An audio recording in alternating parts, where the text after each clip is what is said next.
Star game திருப்பியும் start பண்ணியாச்சு என் பையனுக்கு. ரொம்ப கேப்புக்கு அப்புறம் பிப்ரவரி மந்த்லேருந்து ஸ்டார்ட் பண்ணியிருக்கேன். ஸ்டார் கேம்னா என்ன, அதை எப்படி ப்ளே பண்ணுவீங்க அப்படின்னு உங்களுக்கு ஃபஸ்ட் டைம் யாராச்சும் வீடியோ பார்க்குறதா உங்களுக்கு புரியாது.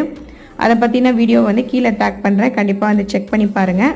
இந்த மந்த் வந்து என்ன வேணுங்கிறத ஃபஸ்ட்டே கேட்டு எழுதி வச்சுட்டேன். அவனுக்கு கலர் ப்ரஷ் தான் வேணும்னு சொல்லியிருந்தான். அதே போல் 25 ஸ்டார்ஸ் வந்து டார்கெட் வந்து கொடுத்துருந்தேன். சூப்பராக வந்து முடிச்சிட்டேன். அதனால கலர் ப்ரஷ்ஷும் வாங்கி கொடுத்தாச்சு. அதை கொஞ்சம் தலைவருக்கு சர்ப்ரைஸாக கொடுத்துருந்தேன். நெக்ஸ்ட் மந்த் என்ன வேணும் தம்பின்னு கேட்டேன். அம்மா ஸ்கேட்டிங் போர்டு வந்து வேணுமா அப்படின்னு சொல்லியிருந்தான்.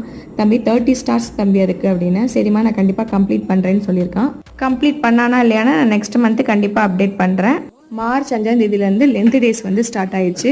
இந்த லென்த் டேஸ் வந்து 40 நாள் வந்து இருக்கும். இந்த 40 நாள் வந்து நான்வெஜ் எதுவுமே சாப்பிடாம உபவாசம் இருந்து ப்ரேயர் பண்ணுவோம். மார்ச் 7ஆம் தேதி அகில உலக ஜெப நாள் வந்து எங்கள் சர்ச்சில் வந்து நடந்தது. அந்த நாளில் வந்து சர்ச்சு சர்வீஸ் ஃபுல்லாமே வந்து பெண்கள் தான் எடுப்பாங்க. அதனால் சூப்பராக வந்து அன்றைக்கி நடந்து முடிஞ்சிச்சு.